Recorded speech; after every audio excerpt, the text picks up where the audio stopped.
DPRD Provinsi Kalimantan Timur.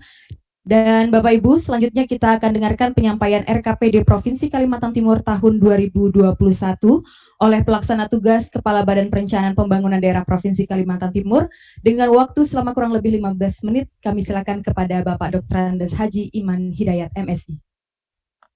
Bismillahirrahmanirrahim. Assalamualaikum warahmatullahi wabarakatuh. Selamat pagi dan salam sejahtera bagi kita semua.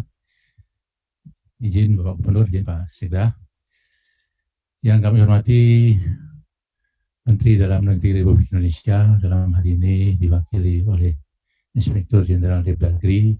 Yang kami hormati Menteri Bappenas, dalam hal ini diwakili oleh Deputi Bidang Pembangunan Regional. Yang kami hormati Bapak Gubernur dan Bapak Wakil Gubernur Provinsi Kalimantan Timur. Yang kami hormati Ketua Komisi 11 DPR RI. Yang kami hormati Bapak Profesor Dr. Awang Faruk Isa selaku anggota DPR RI Dapil Kalimantan Timur. Yang kami hormati pimpinan dan seluruh anggota DPRD Provinsi Kalimantan Timur. Yang kami hormati anggota Kalimantan Timur. Yang kami hormati Bapak Bupati, Wali Kota, seluruh kabupaten kota di Provinsi Kalimantan Timur beserta jajarannya. Yang kami hormati Bapak Pelaksana Tugas Sekretaris Daerah, para asisten, para staf ahli gubernur, dan perangkat daerah di lingkup pemerintah Provinsi Kalimantan Timur. Yang kami hormati pimpinan organisasi vertikal di Provinsi Kalimantan Timur. Yang kami hormati para rektor, pimpinan organisasi dunia usaha, tokoh masyarakat, tokoh pemuda, tokoh media, dan seluruh undangan yang berbahagia. Pertama-tama marilah kita panjatkan puji syukur kehadirat Allah Subhanahu wa taala. Pada pagi hari ini kita bisa melaksanakan musyawarah perencanaan pembangunan RKPD Provinsi Kalimantan Timur dalam keadaan lancar walaupun melalui video konferensi. Bapak Ibu sekalian, rencana kerja pemerintah daerah tahun 2021 adalah merupakan implementasi tahun ketiga dari pelaksanaan visi dan misi gubernur yang dituangkan di dalam rencana pembangunan jangka menengah daerah Kalimantan Timur 2019-2023, di mana di dalamnya terdapat 6 prioritas pembangunan yang terdiri dari peningkatan daya saing sumber daya manusia dan tenaga kerja, peningkatan nilai tambah dan daya saing produk komoditi unggulan daerah, penguatan konektivitas dan pemerataan pelayanan infrastruktur dasar, optimalisasi sumber-sumber pendapatan daerah, penataan perizinan dan pengendalian investasi, peningkatan kualitas pengelolaan lingkungan hidup dan penataan ruang, serta peningkatan kinerja tata kelola pemerintah daerah dan kualitas pelayanan publik. Bapak Ibu sekalian, di dalam pelaksanaan pembangunan di tahun sebelumnya, kita lihat capaian kinerja pembangunan Kalimantan Timur cukup baik. Hal ini ditunjukkan dari beberapa capaian makro. Kita lihat tingkat kemiskinannya berhasil diturunkan dari 6,03 ke 5,94, dan di pertumbuhan ekonominya berhasil dinaikkan dari 2,67 ke 4,77. Kemudian tingkat inflasi kita juga berhasil ditekan dari 3,24 ke 1,66. Untuk tingkat pengangguran terbukanya juga terjadi penurunan dari 6,60 ke 6,09. Kemudian indeks Gini atau Gini rasionya juga sedikit mengalami penurunan dari 0,342 ke 0,330. Begitu juga kita lihat yang berkaitan dengan lingkungan hidup untuk angka emisi gas rumah kacanya mengalami penurunan dari 42,14 ke 34,65 juta ton. Kemudian IPM-nya juga mengalami kenaikan walaupun kecil dari 75,83 ke 76,61 di tahun 2019. Bapak Ibu sekalian, walaupun capaian kinerja pembangunan Kalimantan Timur membaik dibandingkan tahun 2018, akan tetapi kita juga menghadapi tantangan yang cukup berat di tahun 2020. Tantangan ekonomi global kita yang pertama adalah adanya perang dagang antara AS dan Republik Rakyat Cina. Kemudian yang kedua, perlambatan pertumbuhan ekonomi global akibat virus COVID-19.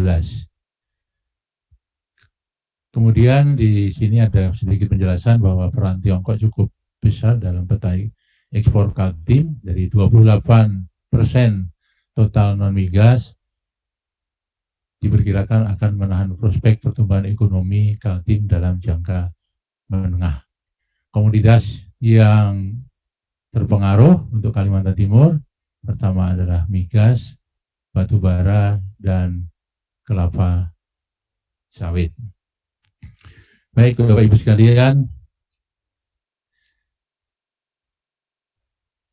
selanjutnya kita akan lanjutkan bahwa berdasarkan agenda 1, agenda 2, dan agenda 3 rencana pembangunan jangka menengah nasional, maka prioritas rencana pembangunan jangka menengah 2020-2024 untuk Kalimantan Timur adalah 1. Pembangunan waduk multiguna di Lambakan dan Sepakus Moi, rehabilitasi stasi kilang minyak Balikpapan, dan pembangunan kilang baru Bontang, kemudian pembangunan pipa gas bumi Trans Kalimantan, pengembangan komoditas unggulan, industri pengolahan, sumber daya alam, perkebunan, dan hasil tambang yang difokuskan pada kawasan industri. Selanjutnya, pembangunan ibu kota negara di Kukar dan Penajam, pembangunan desa, kawasan pedesaan dan transmigrasi, daerah tertinggal dan kawasan perbatasan di Mahakam Hulu. Kemudian pembangunan fasilitas pengolahan limbah B3 di Kalimantan Timur, rehabilitasi hutan dan lahan untuk mempertahankan luas tutupan hutan dan mengkonservasi sumber daya air. Dan yang terakhir adalah pengembangan energi baru yang terbarukan. Bapak Ibu sekalian, rencana kerja pemerintah daerah Provinsi Kalimantan Timur tahun 2021 bertema menumbuhkan industri hilir yang mendukung ekonomi kerakyatan dan ekonomi kawasan dengan substansi sebagai berikut.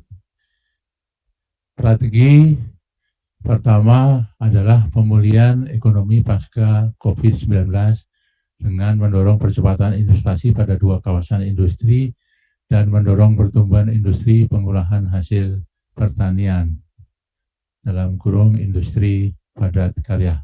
Kemudian peningkatan kualitas sumber daya manusia dengan mendorong inovasi dan daya saing. Dan strategi yang terakhir adalah meningkatkan konektivitas dengan mendorong percepatan pemerataan infrastruktur. Kemudian arah kebijakannya ada 16. Pertama, pengembangan kawasan industri di kawasan ekonomi khusus Malawi dan Karyango. Kedua, peningkatan ekspor non-migas dan batubara. Ketiga, penguatan konektivitas alur perdagangan barang dan jasa. Pengembangan kawasan hutan yang dikelola masyarakat, pengembangan budidaya ikan bernilai ekonomi tinggi, peningkatan layanan listrik ke desa, peningkatan produksi pertanian pangan, pengembangan mini range, pengembangan kawasan perkebunan karet dan lahan terdegradasi, peningkatan kualitas layanan pendidikan umum dan kejuruan, peningkatan kualitas pelayanan kesehatan, pengendalian stunting, peningkatan layanan infrastruktur jalan dari menuju pusat-pusat produksi, peningkatan cakupan layanan air minum, pengendalian banjir, dan yang ke-16, peningkatan kualitas rumah yang tidak layak huni. Bapak Ibu sekalian, target makro pembangunan Provinsi Kalimantan Timur kita lihat sebagai berikut. Untuk Kaltimnya, targetnya kita lihat di pertumbuhan ekonominya antara 35 sampai dengan 4,5 untuk 2021. Kemudian untuk Gini rasionya 0,328 ke 0,327. Kemudian tingkat kemiskinannya diturunkan lagi dari 5,87 ke 5,78 dan tingkat pengangguran terbukanya antara 6 sampai 5%. Kemudian kita lihat untuk masing-masing kabupaten, kita bisa lihat di dalam tabel. Untuk Pasir, LPE-nya 3,8, kemudian tingkat kemiskinannya 8,89 dan tingkat pengangguran terbukanya 4,5. Kutai Barat masing-masing 5,12, 9 dan 4,38. Kukar 2,5 plus minus 1, 7,35 dan 5,20. Kutai Timur 3 plus minus 1, 8,45 dan 5. Untuk Bro 4,5, 4,55 dan 4,5. Penajam Pasir Utara 2,5 plus minus 1, 7 dan 4,6. Mahakam Hulu 5 plus minus 1, 9,5 dan 3. Untuk Balikpapan 5,20, 2,32 dan 7. Samarinda 5 plus minus 1, 4,45 dan 5. Untuk Buntang 1,5 plus minus 1, 4,19 dan 8,5. Lanjut. Bapak Ibu sekalian, kita akan melihat fokus utama pembangunan wilayah di kabupaten kota di Kalimantan Timur. Ini berdasarkan hasil Rakortek Renbang yang sudah dilaksanakan pada beberapa waktu sebelumnya. Kita lihat dulu dari yang warna hijau adalah Samarinda. Untuk pertumbuhan ekonominya tadi sudah disebutkan dan fokus utama pembangunannya adalah untuk akreditasi SMA SMK dari B ke A, kemudian yang berkaitan dengan kesehatan, akreditasi puskesmas, kemudian penanganan stunting, dan pembangunan jalan akses ke Bandara APT Pranoto. Kemudian SPAM, pengendalian banjir di Sungai Karangumus, dan bantuan stimulan rumah layak huni. Untuk Buntang, fokus utamanya adalah budidaya ikan laut Kemudian masih berkaitan dengan pendidikan, akreditasi SMK-nya dari B ke A, kemudian penanganan stunting 25. Baik Bapak Ibu sekalian, kita lanjutkan untuk yang kabupaten-kabupaten yang lain, kita bisa melihat semuanya ada di layar. Kita lihat untuk yang masing-masing, tadi ada 5 kabupaten, dan yang di layar kedua ini juga ada 5 kabupaten kota. Kita lihat sebentar. Baik Bapak Ibu sekalian, saya kira cukup yang bisa kita jelaskan, dan sebagai penutup, yang pertama bahwa diperlukan kerjasama yang solid dari semua pelaku pembangunan untuk bisa berhasil lepas dari dampak buruk akibat pandemi COVID-19. Kemudian yang berkaitan dengan musrenbang kita adalah bahwa kelembagaan yang tepat fungsi, perencanaan yang berkualitas, serta belanja pembangunan yang tepat sasaran berperan penting dalam mendorong efektivitas pencapaian target-target pembangunan. Demikian yang bisa saya sampaikan. Mohon maaf kalau ada kekurangan. Akhirul kalam. Assalamualaikum warahmatullahi wabarakatuh. Baik, terima kasih kepada Bapak Haji Iman Hidayat yang telah menyampaikan penyampaian RKPD Provinsi Kalimantan Timur tahun 2021. Bapak Ibu